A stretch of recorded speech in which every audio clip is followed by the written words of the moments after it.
Tak to bola ona. Povesťami obradená Machu Picchu.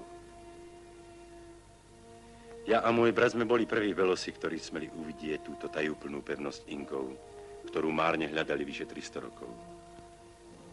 Vtedy som ešte nevedel, za akých tragických okolností opäť uvidím túto tajomnú horu. Čakali sme už hodnú chvíľu, keď môj brat náhle povedal. Prichádzajú.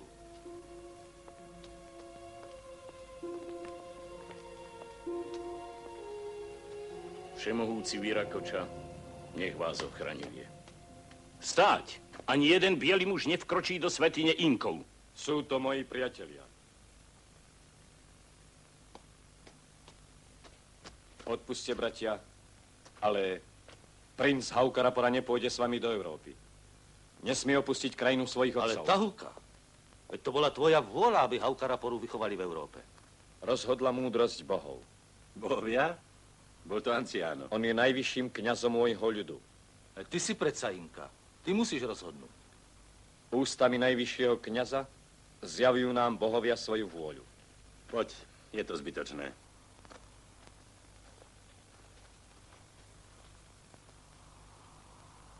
To je zúfalé. Kým budú mať ľudia predsudky ako tento Anciano, sme bezmocní. Nemôže zabudnúť, že to boli belosi, ktorí zničili ríšu Inkov. Áno, pred vyše 300 rokmi. Počúvaj, čo ti poviem, Haukarapora. Tento kipu pochádza od Atahualpu, posledného kráľa našej ríše, pred jej zničením španielskými dobyvateľmi.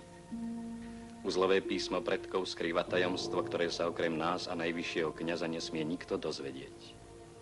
Prezrádza cestu do tajnej jaskyne v skalách, v ktorej naši predkovia ukryli svoje poklady pred španielskými zbojníkmi. To je odkaz Inkov. Ale nikdy nezabudni, syn môj. Ľudia túžia po tomto poklade iba pre zlato. No pre nás znamená oveľa viac. Symboly Inkov. A ty si vyvolený, aby si ich raz nosil.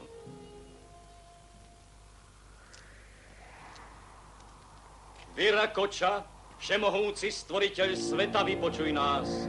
Daj nám vedieť, kedy nastane čas, aby sa Haukarapora ujal svojej...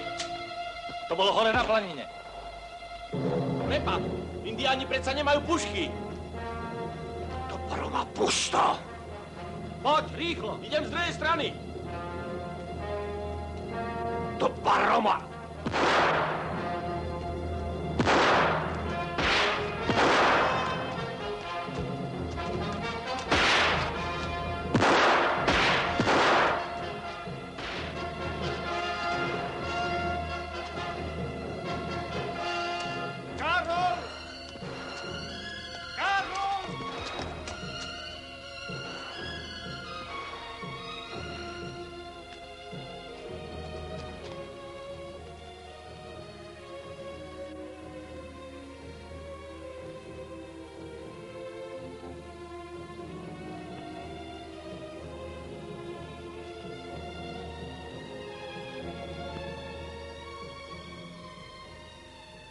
Prisahám.